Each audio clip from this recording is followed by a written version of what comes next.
최근에 동덕여대에서 발생한 남녀공학 전환 논란에 대해서 저도 여대생으로서 관심을 가지고 지켜보게 되었습니다. 동덕여대 학생들은 소멸할지언정 개방하지 않겠다며 여성 대학을 지키기 위해 시위를 벌이고 있고, 학교 측은 학력 인구 감소와 대학의 생존 전략을 근거로 들고 있는 상황인 것 같습니다. 학교 기물들이 파손되고 교내 행사가 취소되는 것을 보면서 제가 안타까운 마음이 들기도 했지만, 한편으로는 학교가 공학이 될 수 있다는 소식에 당황스러웠을 학생들의 마음이 조금 이해가 되기도 합니다. 이 상황에 대해서 교수님은 어떻게 생각하시는지, 그래도 여대가 존속해야 할지 아니면 시대적 변화에 따라서 새로운 방향을 모색하는 것이 적절할지 질문 드리고 싶습니다. 내가 동덕여대 이슈를 이제 알게 된 거 며칠 전이었는데, 이제 이 질문이 와가지고 이제 다시 더 찾아봤어요. 아주 좋은 질문 주셔서 감사하고요. 이 남녀공학으로 여대를 남녀공학으로 전환하는 거는 뭐 어제 오늘의 사실 이슈는 아니죠. 이미 전환한 상명여대가 상명대학교 된 거. 그 대구의 효성여대라고 있었어요. 그게 대구 가톨릭대학교 그렇게로 됐고, 뭐 더 있을 거예요. 내가 세종대도 세종대도 그렇죠. 세종대 수도여자 사범대학교 원래 그랬었죠. 맞아. 그거 오래돼갖고 완전 잊어먹고 있었다. 그런 식으로 이제 돼서 그때마다 이제 이제 관심 갖고 그 논의의 핵심을 우리가 이제 생각해 봤어야만 했죠, 우리 사회가. 이제 여자 대학이라는 게 왜 필요하냐? 남자 대학은 없잖아요. 옛날에 육사, 뭐 해사, 공사 이런 게 이제 남자 대학이라고 할 수 있었어. 근데 거기도 이제 여자들 뭐 다 들어갔고요. 남자 대학이라는 건 없고 남녀 공학은 있는데 여자 대학은 있는 거예요. 근데 이건 뭐 또 우리나라만의 일은 아니고 전 세계적인 현상이에요. 그러니까 미국 같은 데도 여전히 여자 대학이 아주 뭐 유수한 여자 대학들이 몇 개 있어요. 많지는 않아요. 그렇지만 있거든요. 있고 영국은 잘 모르겠어요. 여자 대학이 모르겠는데 일본에도 가까운 일본에도 소피아 대학교 여자 대학교 있는 걸로 알고요. 이제 하여간 있는데 이제 여자 대학이 이제 대학이 생긴 건 12세기예요. 12세기 유럽에서 생겼고요. 이제 그때 당시에 여자가 대학을 갈 필요가 없었어요.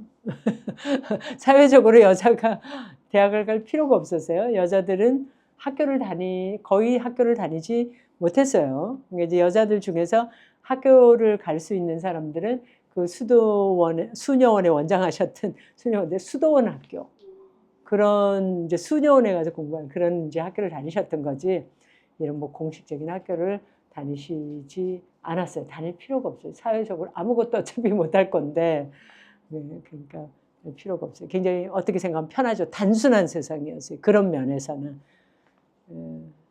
여자들에게 이제 학교란 공립교육의 기회가 열리기 시작한 것도 이것도 개신교 종교개혁하고 연결이 되고요. 여자들도 다 이게 말씀을 알아야 되니까. 말씀을 알아서 구원의 길을 알아야 되고, 구원은 받은 사람으로서 살아가야 되고. 그래서 이제 교육이 굉장히 중요했어요. 그래서 이 개신교는 교육이 굉장히 중요한 거예요. 개신교는. 이 평신도를 가르쳐야 돼. 말씀을 가르쳐야 돼.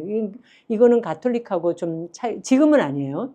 지금은 가톨릭도 아주 교육을 중요시하고요. 그렇지만 그 가톨릭 평신도 교육을 중요시하지만 개신교는 처음부터 굉장히 이 평신도 교육을 중요시했어요. 그러면서 이제 여자들도 가르치고 더 나아가서는 여성 리더십까지 하는 그런 게 이제 중요해진 거죠. 자, 대학이라 그러는 건 리더십이에요. 그죠? 고등학교까지 졸업해도요, 그 기본적인 거 다 배워요. 사회의 시민으로서 사실 고등학교만 다녀도 돼요. 우리가 너무 대학이 많아져가지고 어떻게 생각하면 이제 뭐 적극적으로 대학을 다닌 사람은 괜찮아요. 근데 대학의 졸업장을 따기 위해서 꼭 그렇게 가야 되나? 이제 이렇게 우리가 좀 생각해 봐도 되는 세상에 드디어 온 거예요. 예전에 우리나라는 대학을 정말 많이 하는 게 필요해서 인재를 길러야 됐어요. 대학을 하고 그게 우리나라 이 산업 발전, 국가 발전, 경제 발전에 정말 근간을 만들어줘서 너무 좋은데 지금은 이제 뭐 꼭 그런 세상이 안 됐어요. 그래서 이제 여자들에게도 이제 리더십이 필요하니까 여자들의 리더로 만들어야 돼. 이런 생각이 들기 시작한 게 오래되지 않은 거죠. 이제 19세기, 18세기 산업혁명을 거쳐가지고 사회가 이제 더 많은 인력, 인재를 필요로 하게 되고, 그런데 이제 19세기 들어오면서 여자 대학들도 생기게 되고, 이제 선교사들이 나가가지고 여자들을 가르치기 시작했어요. 그러니까 이화여대 대표적으로 최초의 여성교육 기관이잖아요. 이 조선 땅에서 한국에서. 여자들이 정말 삶이 형편없었으니까. 이 선교사들이 와가지고 정말 눈물 겹도록 그 여성들의 삶에 대해서 한탄할 수밖에 없었어요. 근데 이 여자들이 그럼 도대체 어떻게 이 형편에서 벗어날 수 있는가? 교육을 시켜야지 다른 삶을 가질 수 있으니까. 그래서 그 어떤 그 양반의 첩인 사람이 첫 번째 학생이잖아요. 이화여대 첫 번째 학생. 그 사람은 좀 눈이 뜬 거죠. 자기의 삶이 한탄하고 이 선교사들을 통해서 다음 길을 열어나가야 되는 좀 놀라운 거죠. 그런 사람들이 이제 들어오니까 이제 좀 아이들 이렇게 해서 아이들부터 해가지고 이제 가르치기 아이들이고 어른이고 하여간 뭐 배우겠다는 삶을 가르치기 시작한 거 아니에요? 그렇게 해서 이제 초등학교, 중등학교, 고등학교, 그 다음에 대학교까지. 뭐 처음부터 대학교가 있었던 거 아니잖아요. 이화여대가 있었던. 그러니까 학당의 어떤 걸 이제 우리가 역사를 거기서부터 여성 교육으로부터 이렇게 하는 거지. 그래서 이렇게 이제 여자 교육 하니까 이 여자들이 뭐 정말 그 의사도 나오고 그런 게 제일 쉽죠. 자격증만 있으면 일할 수 있으니까 뭐 정부 기관에서 일한 거 이런 거는 힘든 거잖아요. 그 열어줘야 되는 거니까. 근데 교사를 한다라든가 뭐 의사를 한다든가 간호사를 한다라든가 굉장히 전문 인력인데 그거는 뭐 누가 뭐 길을 열어줘야 될 필요가 없어. 내가 자격증 있으면 어디 가서 프랙티스를 할 수 있는 것들이에요. 그래서 그렇게 시작하고 이제 점점 사회가 바뀌어가지고 뭐 정부 기관에도 진출할 수 있게 되는 거고 기업에도 우리가 갈 수 있게 되고 처음에는 비서로 갔지만 그 다음에는 훨씬 더 다양한 그 인력으로 우리가 진출할 수 있게 된 거예요.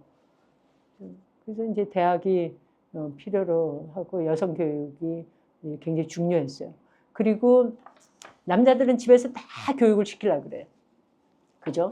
그러니까 이제 남학생들이 대학에 진학률은 굉장히 높은데 여자들은 이제 대학에 진학할 수 있는 이 퍼센테이지가 굉장히 작았다면 우리 때만 해도 그랬어요. 굉장히 작았어요. 한 반에서 대학에 갈 수 있는 사람이 10명 아니었거든요. 대학도 많지도 않았고요. 10명이 뭐 한 5명은 그렇게 됐을래나? 그랬어요. 그 대학 진학률이 절대적으로 높지 않은 거죠. 근데 남자들은 거의 다 가려고 하잖아요. 그러면은 그 남녀공학에 여자들이 몇 명이나 갈 수 있겠어요? 그러니까 여자 대학이 있는 게 여자들이 대학에 갈 수 있는 진학률을 굉장히 높여준 거죠. 여자들에게 길을 굉장히 많이. 그리고 남녀공학에 가면 항상 지금은 달라요. 지금은 달라서 뭐 남녀공학에 여학생들이 뭐 학생회장하고 막 쉽지는 않겠지만 그러니까 뭐 그런 일들이 일어난 게 오래됐잖아요, 벌써.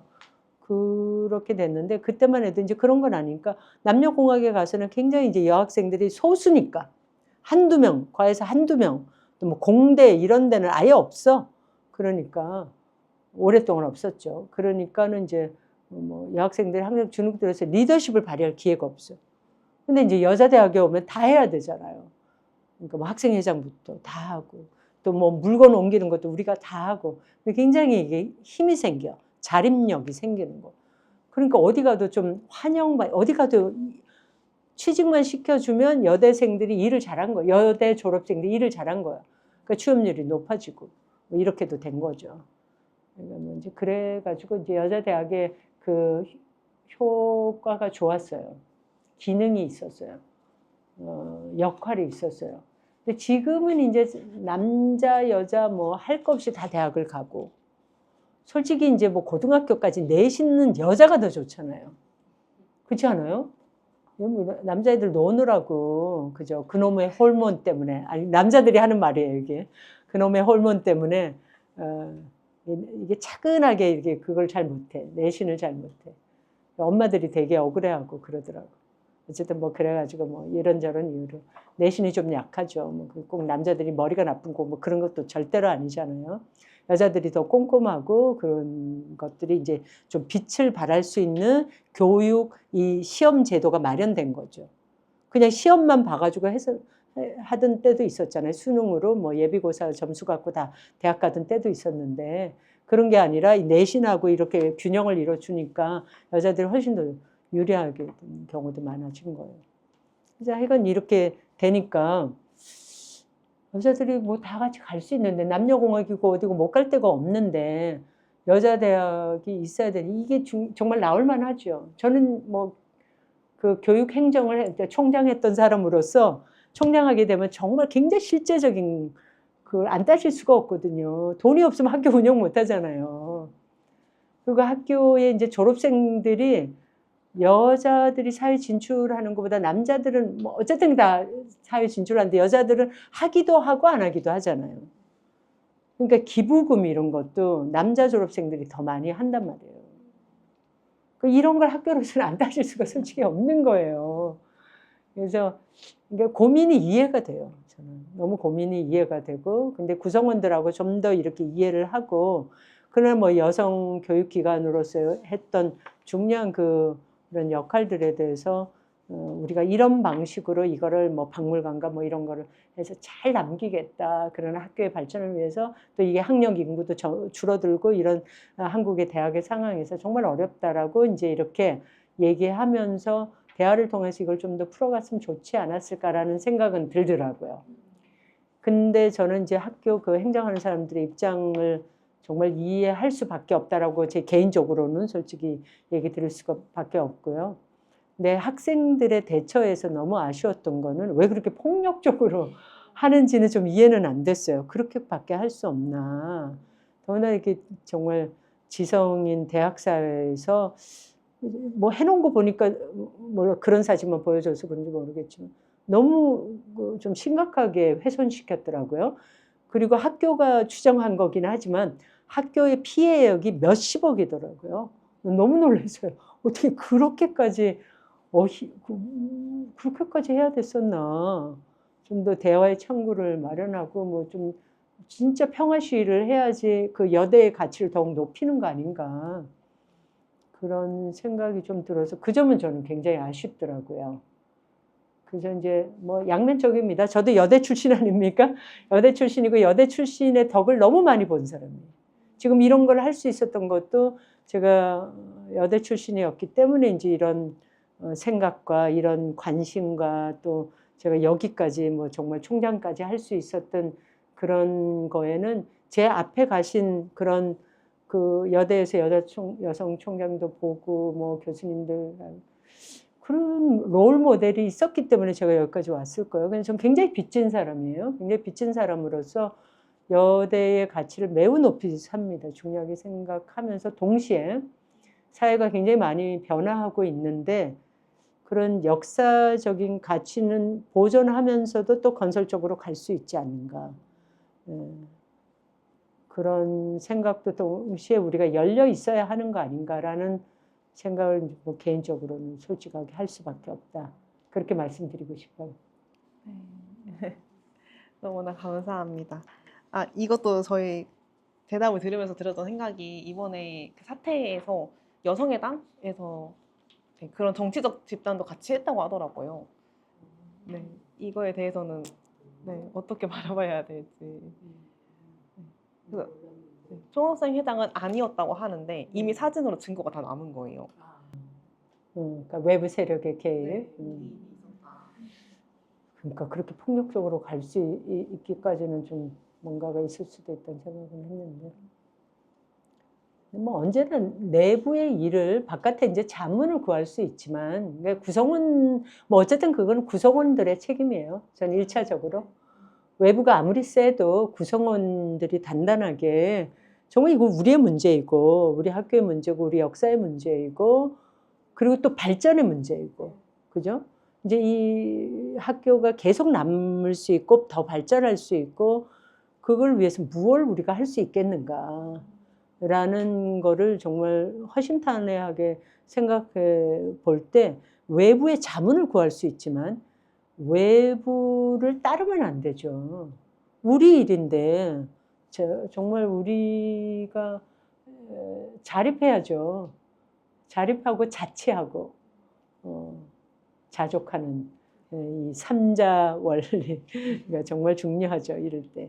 그래서 많은 경우 정치 집단에서 우리나라는 정치도 너무 그런 게 많아가지고 외부 세력이 많이 이끌고 이런 게 너무 많다 보니까 참 경계가 많이 허물어지고 있어서 그건 스스로 잘 지켜야 될 것 같아요. 너무 감사합니다.